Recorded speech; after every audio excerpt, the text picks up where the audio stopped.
Bienvenue sur Le Monde du Droit. Nous sommes en compagnie d'Alain Bensoussan qui nous parle du droit à l'oubli numérique à la lumière de la dernière jurisprudence de la CJUE du 13 mai 2014. C'est une décision plus que majeure. C'est une décision fondamentale qui consacre le droit pour chacun d'entre nous d'être l'archiviste de son passé. Le droit à l'oubli, c'est le fait de ne pas avoir son passé minant son futur. Le droit à l'oubli, une question essentielle pour que chacun d'entre nous puisse vivre normalement. Par contre, le droit à l'oubli, il est nécessaire de le combiner avec deux autres droits. Parfois on dit le droit à la liberté d'expression. C'est pas tout à fait ça, parce que la liberté d'expression, elle a déjà eu lieu. En anglais, on dit « the right to know ». En fait, c'est le droit de savoir, c'est le droit à l'histoire, c'est le droit de garder cette information pour les générations futures. Et puis, il y a le devoir de mémoire. Elie Wiesel avait cette phrase fantastique, la victime meurt toujours deux fois, la seconde par l'oubli. Et c'est vrai qu'on a un devoir de mémoire.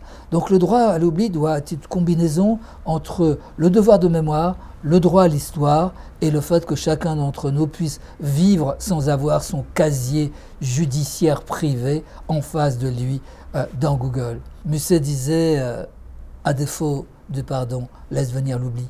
Du temps de Musset, effectivement, les papiers jaunissaient, les relations se perdaient. Là, l'information, elle reste permanente, 24 heures sur 24, à disposition de tous ceux qui veulent consulter effectivement cette information via Google dans la marmite des informations binaires. Donc le droit à l'oubli permet tout simplement, non pas simplement d'oublier, mais le droit de revivre en indiquant que ce n'est pas parce que l'on a été que l'on sera forcément. Alors, Google a mis au point un formulaire permettant aux internautes de signaler les informations qui souhaiteraient être retirées du célèbre moteur de recherche. Aujourd'hui, il y aurait eu 70 000 demandes à ce jour. Qu'est-ce que vous en pensez? Est-ce que c'est une bonne réponse par rapport à cette jurisprudence? Alors, je crois que c'est une bonne réponse. Google n'était pas obligé d'exécuter immédiatement, et il y a une prise de conscience de ses dirigeants de l'importance du droit à l'oubli.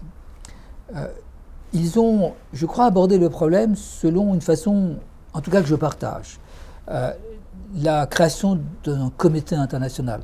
Parce que cette combinaison entre le droit à l'histoire, le devoir de mémoire et l'obligation d'oublier, elle n'est pas facile à combiner. Elle n'est pas facile à combiner. Et donc, quelque part, mettre en place un comité comme un comité d'éthique qui définira les grandes lignes directrices, cela me paraît extrêmement intéressant comme approche. Et c'est vrai que Google, indépendamment d'être une société américaine, indépendamment d'être une société internationale, c'est d'abord et avant tout une société universelle. Lorsqu'on représente autant de personnes, on a un devoir sur cette ère des hommes numériques, pour prendre à Syntex son expression. Eh bien, là, le fait de faire une commission et puis un formulaire et de pouvoir analyser la situation est une bonne chose pour que chacun d'entre nous puisse vivre normalement dans le monde numérique. Pour moi, l'Internet, c'est le Jurassique du monde virtuel. Et dans ce monde-là, la façon dont Google crée ce droit à l'oubli me paraît extrêmement intéressante.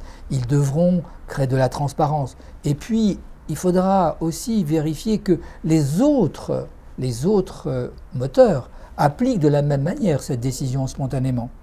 On peut supposer demain une interconnexion entre ces moteurs qui permettraient d'éviter de faire 2 ou 3 fois le même travail.